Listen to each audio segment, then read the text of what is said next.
Salut, ça faisait un moment qu'on s'était pas vu, donc une petite astuce du jour, vue sur YouTube, je dirais sur quelle chaîne. Donc voilà, moi je repique mes salades. Donc en fait, c'est cet outil. Donc j'ai vu ça sur les fraternités ouvrières, là, un site belge très intéressant, très sympa. Et donc c'est juste un fil de cuivre. En fait, donc là c'est du 2,5 ou du 3. Je sais que dans leurs vidéos ils parlent du 5 ou 6 carrés, ça me paraît très gros. Et le bout a juste été aplati là avec un étau. Et en fait ce qui permet d'aller déloger quand on a fait les semis de salade, les déloger assez facilement. Et de là, je fais mon petit trou. Et assez aisément on peut enfuir les racines. Et voilà, c'est repiqué. Donc je remercie les fraternités ouvrières. Et puis pour celles et ceux qui n'auraient pas vu la vidéo, maintenant ils peuvent essayer. Hein. J'ai rien trouvé de plus pratique. Donc voilà, c'était une petite intro. Et puis après on va aller faire un petit tour du jardin. Allez, à tout de suite.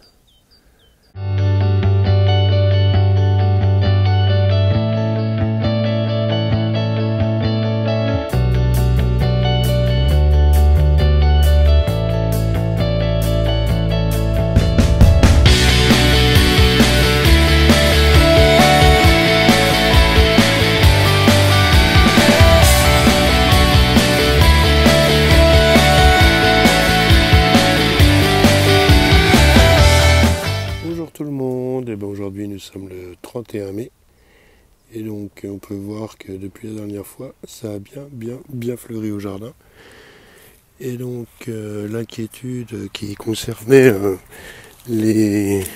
l'absence de pollinisateurs, en fait on se rend compte qu'avec les chaleurs il y a des abeilles qui sont en train de revenir, donc c'est plutôt sympa. Donc ici les pivoines, la valériane qui pousse à foison. Et puis on va faire un petit tour rapide. Ça faisait un moment que j'avais pas lancé de vidéo. Donc les framboises, on voit qu'elles évoluent bien. Le groseillier aussi, mais bon cette année je pense que la production va être assez limitée. Il est un peu malade, bon tant pis. L'année dernière il avait bien donné malgré les gelées. Donc les quelques fraises, j'en ai pas beaucoup, mais le peu de fraisiers que j'ai donne assez bien. On en ramasse tous les jours, de quoi contenter les enfants. Au sujet du poirier, il y a quelques petites poires qui apparaissent, mais les feuilles sont assez bien attaquées. Par contre, un peu plus d'espoir au niveau du pommier. Donc il va bientôt falloir éclaircir les pommes, les sélectionner, en garder par bouquet, comme j'avais expliqué. Là, il y en a 3, il y en a au moins une de trop. Donc des états d'avancement différents en fonction des arbres. Mais cette année, j'ai bon espoir qu'on puisse se régaler de quelques bonnes pommes totalement bio, sans aucun produit. Ce qui fait plutôt la fierté, donc on espère que ça donne bien. Donc là au niveau des fleurs de printemps ont fané. On attend bien que les fleurs d'été se développent et nous permettent de profiter à nouveau d'un chouette jardin. Une belle pivoine, là, j'en ai encore quelques-unes qui sortent, là on voit encore qu'il y a des boutons. Belle pivoine blanche, très odorante. Et puis la coque lourde, typiquement ce que l'on trouve dans ce qu'on appelle les jardins de curé. Et puis là, 2 plantes que j'avais mis en terre l'année dernière. Alors ce ne sont pas des ananas, même si ça y ressemble. Ce sont des lys ananas.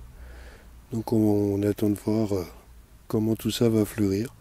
Mais c'est assez original. Sinon parmi les originalités, vous ne pouvez pas le sentir, mais il y a une odeur assez nauséabonde par moment en fonction du vent dans le jardin. Et ça sent la carne ou la viande faisandée. Et donc voici le coupable qui est ce que j'avais dit là. J'avais montré à l'époque la base du tronc qui est en train de pousser. Désolé pour le contre-jour. Et là, une fleur énorme est sortie. Donc on voit, hein, c'est assez grand, hein, ça fait bien 40... la tige, là, elle doit faire une trentaine de centimètres et la feuille, elle fait bien 40-50 centimètres sur 1 mètre de haut à peu près. Alors je sais pas si on va les voir, mais c'est elle qui est à l'origine de cette odeur. Tout ça pour attirer ses copines les mouches. Donc c'est marrant, on a l'impression qu'il n'y a jamais de mouche au jardin. Et puis dès qu'il y a l'odeur, et ben voilà, il y a des mouches qui n'arrêtent pas de se balader autour de cet arôme. Alors si vous cherchez sur internet, hein, vous tapez arôme puant et vous tomberez sur un descriptif de cette plante. J'essaierai de vous le mettre en fiche. Sinon, côté du potager, ici j'ai commencé à mettre les tomates, au fond de la patate douce, un peu de poireaux, des lignes au milieu de radis et de carottes qui ont eu du mal à lever mais qui commencent à lever. Ici ça se voit plus trop, mais j'ai mis des choux qui se sont bien fait manger par les limaces, donc on attend de voir ce que ça va donner. Également au fond j'ai remis une ligne de maïs. Ici pareil, là il y a une ligne de panais à gauche, carottes et donc radis sur la droite. Et au fond par contre les patates qui sont bien développées, qui sont assez chouettes. Et sur la gauche une petite ligne de petits pois mais qui n'a pas l'air de trop donner. Ici pareil, toujours des tomates. J'ai mis de chaque côté, alors je crois que ça doit être des betteraves et je ne sais plus quelle plante, on verra ça un peu plus tard quand ça lèvera.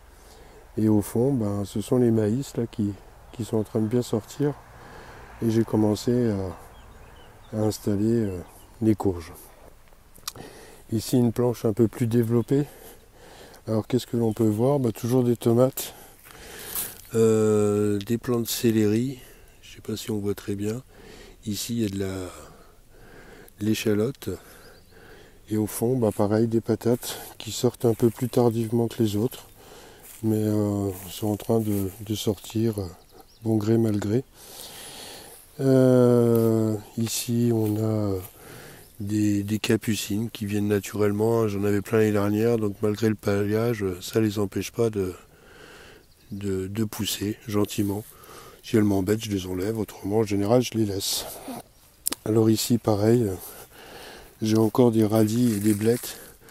J'ai l'impression que les blettes ont du mal à sortir et au fond je désespère de voir, je désespère principalement pour les enfants, de voir les maïs à popcorn sortir.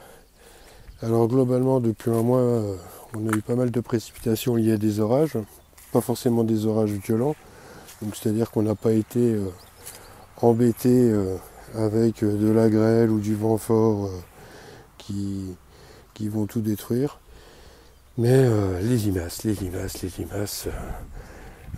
voilà, c'est un choix, hein. On décide de pailler, c'est réellement la première année où c'est bien paillé, donc forcément on est dans le pic de l'évolution de ces limaces, donc il faut être patient. Je plante, je replante et puis j'espère qu'on en viendra à bout. Puis finalement, ce qui m'embête pas mal, c'est également le râteau au pied ou le mulot. Je constate qu'à chaque fois que je sème ou que je plante, dès que je commence à faire une petite ligne, il y a pas mal de galeries en dessous. Donc c'est pas qu'un mulot me dérange en soi, mais s'il commence à se multiplier, ça risque d'être très embêtant pour la récolte de pommes de terre et la récolte de carottes par exemple, ou de céleri. Donc on verra.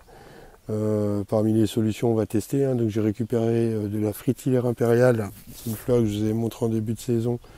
On m'a donné des bulbes, donc je vais essayer d'en remettre, parce qu'il paraît que c'est assez efficace. Et puis le ricin, on verra comment ça se passe. Je suis pas sûr que tout ça va se régler la première année. Donc voilà, c'était une petite vidéo rapide pour vous montrer un petit état des lieux. Sinon, dernier clin d'œil sur les cabanes. Donc on a un couple de mésanges bleus qui a niché, un couple de mésanges charbonnières qui a niché également. Et voilà, les petits sont partis, ont quitté le nid. Donc on espère qu'ils reviendront l'année prochaine et puis que le gîte et le couvert leur a bien plu.